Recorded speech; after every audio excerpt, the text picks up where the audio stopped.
Hey cats, what's happening? Welcome to my man cave. Come on in. I'd say make yourself comfortable, but it's a little chilly in here unless you have a jacket on. I have the heat I could turn on, but I'm not going to heat the place up because I'm not going to hang out here that long today. Got some stuff to do. Today's Saturday. It's a work day. Work day? No, not in the sense that I have to go to a job. I am retired now. Which means I don't have to go to work anymore. So what's the best thing I like about retirement? Probably not having to get up by an alarm clock anymore. I mean, when I had to go to work every day, it was like 5:30 or so every day. Beep, beep, beep, beep. Oh, I get up, put the work clothes on, go down, grab something to eat, pack a lunch, grab my coffee, and out the door for about a 45-minute ride to work every day. Well, I say every day. It was 5 days a week. I looked forward to the holidays.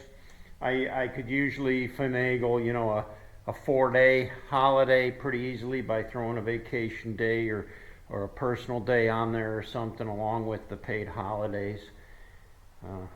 I got some pretty good benefits as a county, or what is it, a county? Yeah, it was a county job, kind of a government job. So they had some pretty good benefits, the public employees. Anyway, I don't have to go to work anymore. But when I did, it was back before I met V. Things were pretty tight. We weren't living as comfortably as V and I are now. I was going through a situation where my ex wasn't really participating in the relationship much at all, not personally and not financially. So I was struggling to make ends meet. I was paying all the bills, making the house payment, paying the utilities and everything, trying to keep my head afloat. And many times I wondered where the next meal was going to come from. So I was always eager to take on extra work if I could find it. Well, there was a couple guys that I worked with that had side jobs. In other words, they'd put in their 8-hour day, and then right after work, they'd head right to the next job. One of the fellows had like a landscape business. And during the summer, they'd mow grass and stuff, but he started expanding his business to do bigger jobs. And he had taken on this job in a new housing development. And he called me over one day and he said, "Hey, would you like to earn a quick $1,000? Well, my eyes lit up. I thought, $1,000? That's a lot of money. Yeah, I could use $1,000. What are we talking about? He said, well, I've got a house that it's a new construction and the people are moved in there, but their yard isn't landscaped and they want to do some landscape work. I was okay, so what's that involve? Well, he says, the only thing I need you to do is build this rock wall. They've got everything you need there, you just need to build it, just put it together. And he said, you and I can probably knock it out in a week or so. And I said, well, $1,000 in a week, I'm in. Count me in. I'm there. I'll be all over it. So he gave me the address and everything, and then he told me, after work one day, he says, well, head on over there. I'll be over there in a little bit. I got another job I got to check on, but you go ahead, and they'll tell you what they need you to get started on once you get there. Oh, okay. So I drive over to this place, and it is like a brand new house. It's a pretty nice house. I'd say the people that lived there must have, I don't know what they did for a living, but they had some money. They had some money. And they looked like they were from East India. So maybe he was a doctor or something like that. I don't know.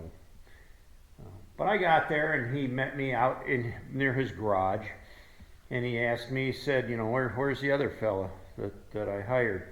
I said, well, I'm working with him on this job, and he told me that he'd meet me here in a little bit. So the guy says, well, all right, well, here's a chainsaw and a can of gas, And here around the edge of his yard, I mean, the yard was all dirt and rocks and everything. There was no grass planted or anything yet. But whoever had cut the lot in pushed all the brush and all the trees up into the woods in piles.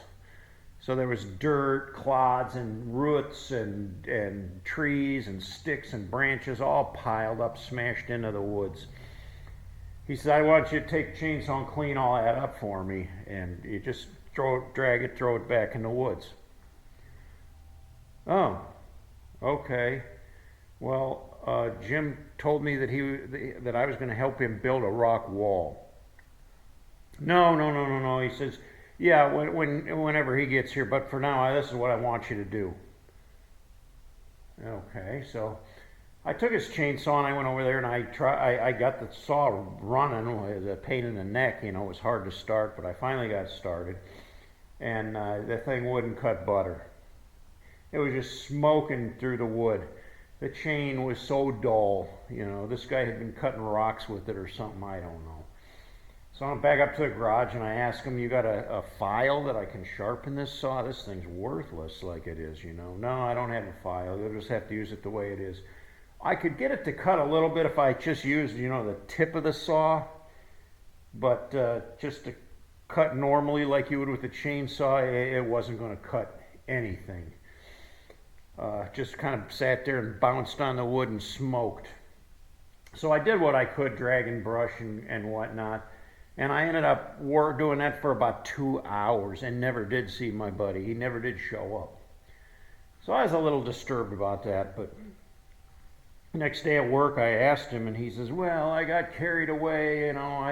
I had another job, and then they wanted this done, and it got to be more than I thought it was going to be, and I just didn't have time to make it down there again. So he says, I'll meet you there tomorrow, and we'll get started on the wall. So the next day, we went to the job site. He showed up there, and he kind of showed me what we wanted to do. Now, the guy had from, I don't know where he got it, from the city or another contractor, but he had dump truck loads of broken concrete, like driveways or sidewalks or just concrete slabs, just dumped in a big pile, all in a jumble, big pieces, little pieces. And he said, we're going to bust these up with a sledgehammer and use those to build a wall. And then up behind their house, they had built their house into the side of a hill, like. So the excavator had carved out this hill so they could have a flat place to build their house. So right behind their house, maybe about 25, 30 feet from the back of the house, was this dirt wall with like roots hanging out of it. That was probably every bit as tall as the ceiling here or more. And he says, we're going to build this rock wall, retaining wall, up around this dirt wall there so the dirt doesn't cave in into their backyard. I was like, oh, okay. So, here's the wheelbarrow, here's a mattock, here's a pick, here's a shovel, and there's the rocks, and here's a sledgehammer to bust them up with. And then my buddy says, well, I'll be back. I got to go run and check on another job, so I'll be back later. He never showed back up. So I go back there to start building this wall, and it was mud. I mean, the mud had to be 8 inches deep, and it was the kind of mud where your boots just kind of like suction down in there.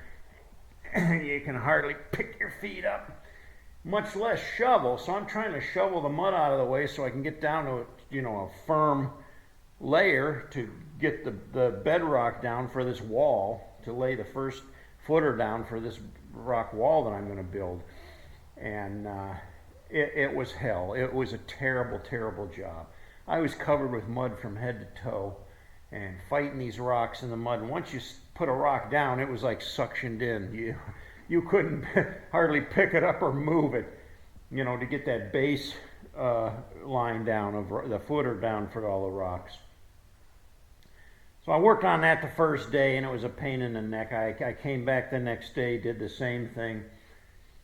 And every day, the homeowner, at the end of the day, he would come home, and I don't know how late I would work, till 8:30, almost. I would leave there before dark, and he would give me a $20 bill. Well, I told him, I said, well, uh, my buddy said he's going to pay me for this job, and he says, well, I don't know about that, but I'll just, give you $20, and that ought to keep you going for now. $20 isn't a whole lot of money for that kind of labor, but I kept thinking in the back of my mind, I'm gonna keep counting up the money he's paying me, and then I'll just subtract that from the $1,000 that my buddy's going to give me, and I'll still make the $1,000. I can do this. The job literally took me 3 weeks. I was there every day after work by myself. And I think on the last day I showed up there, I think it was a Saturday maybe, and I just wanted to get it done. And lo and behold, my buddy shows up to help me set like the last 3 rocks. And I'm like, gee, thanks, I've been here 3 friggin' weeks doing this job all by myself, busting my butt, busting rocks with a sledgehammer, putting them in a wheelbarrow, wheeling them up to this wall, and flipping them and getting them up there and setting them in place, and straining myself, busting my knuckles, prying and shoveling, and so then he shows up the last day. Well, he and the homeowner were in some kind of an argument, which I didn't get involved in, but apparently my buddy had promised him to do a whole bunch of work. He was supposed to, put the yard in, put topsoil all in there, put bushes up around the house and flowers, and cut a few dead trees down and do a whole bunch of other stuff, which he hadn't done any of, because he'd been off on these other so-called jobs that he was doing. So I left there that day and never did get another nickel. So all total together, I made somewhere around $300 for 3 weeks worth of hardcore chain gang type labor. And that's all that I ever got paid for it. I kept telling my buddy, I said, I built that wall. You promised me I'd make $1,000. You were going to help me. I did it all myself. You owe me the $1,000. And he kept saying, I don't have the money. The guy never paid me. He never did the job. None of it. The guy ended up the homeowner ended up taking him to court. And my buddy ended up losing. I don't know if he had to pay anything or not, but my buddy never got a nickel out of any of the work that he did there, which was minimal at best. The homeowner actually had another contractor come in and finish the yard all up in like 2 days. They brought some machines in there and they just graded everything out, spread the topsoil, planted grass seed down, cut the trees down, did the whole thing, and it was done. Something that my buddy could have done, but I think he overloaded himself with other projects and never found the time to take care of this guy. But anyway, worst job I ever took on. Terrible. I told him after that, don't ever call me for another job again, because I'm not going there. I just can't work like that and get paid peanuts, and I still want my money from you, which to this day I've never seen a red cent of, and I don't expect I ever will. Surprisingly enough, I'm still friends with that guy. He's a nice guy. He just kind of got in over his head, I think, and somehow I got inadvertently sucked into it, and things just happened, So I don't hold it against him. No, not a big issue anymore. I don't need the money anymore. I'm doing fine. Anyway, I'm glad I'm retired and I don't have to take on any more side jobs. But today being Saturday, it's a work day for V and I. We like to keep things neat and clean around the house. So the weather's kind of sour outside. It hasn't rained today, but it kind of threatens like it's going to rain. but it's very cold and damp out, and yeah, it's not the kind of weather you want to hang out in. So we've been doing work inside the house, getting some things done, just cleaning up, hitting the vacuum cleaner a little bit, tidying things up. That's the biggest extent of work for me. As far as my alarm goes, I don't have to get up by an alarm anymore, except when we have these early morning appointments, and we do have those. So once in a while, we have to wake up to an alarm and drag ourselves out of bed and get dressed and hit the road. Anyway, guys, that's the story for today. Thanks for listening. Give me a thumbs up. If you haven't yet, subscribe. Come on. Join us for more. Till next time, cats, we'll catch y'all later.